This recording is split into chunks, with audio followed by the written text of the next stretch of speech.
তিন দিনের ছুটিতে ভিড় বেড়েছে পর্যটন কেন্দ্রগুলোতে। কক্সবাজার সমুদ্র সৈকতে বেড়েছে পর্যটকদের আনাগোনা।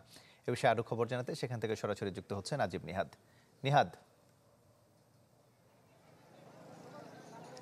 তমাল, আপনি ঠিকই বলেছেন যে ছুটির দিনে আমরা যেটি দেখি যে অন্যান্য সময়ে কিছুটা উপস্থিতি দেখা যায়, কিন্তু এবারের আজকের ছুটিটা অনেক কিছুটা ব্যতিক্রম। কারণ এবার মে দিবসের ছুটিকে কেন্দ্র করে টানা 3 দিনের ছুটি যুক্ত হয়েছে। ফলে কক্সবাজারে বলা যায় যে এই মুহূর্তে বিপুল সংখ্যক পর্যটকের আগমন ঘটেছে। এবং দুপুরের দিকে যখন আমরা সমুদ্র সৈকতে এসেছিলাম, তখন অনেকটা এখানে পা ফেলানোর জায়গা ছিল না।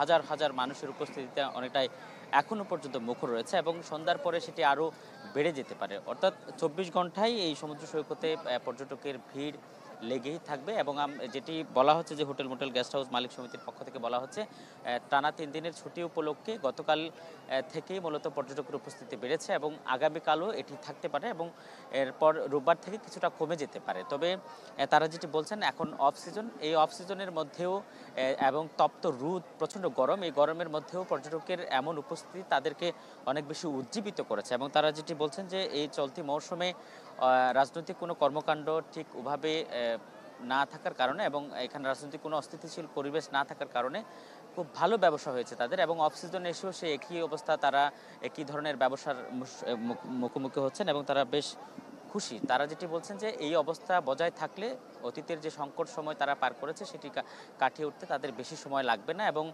যদিও অনেক পর্যটক এসে বারবার একই ধরনের কথা আমাদের কাছে একই ধরনের প্রশ্ন করে যে সেন্ট মার্টিনে কেন তারা যেতে পারে না, যদিও সরকারের নিয়ম অনুযায়ী কিন্তু এবছর 3 মাসের বেশি পর্যটকরা সেখানে যেতে পারেনি। ফলে এই সমুদ্র সৈকত এবং আশপাশের যে পর্যটন স্পটগুলো রয়েছে সেখানেই মূলত সবচেয়ে বেশি চাপ। এবং আমরা যেটি দেখেছি, শুধুমাত্র এই সমুদ্র সৈকত নয়, এর পাশাপাশি যে মেরিন ড্রাইভ রয়েছে সেই মেরিন ড্রাইভের অপরূপ সৌন্দর্য উপভোগ করার জন্য সকাল থেকেই মূলত সেখানে ভিড় থাকে।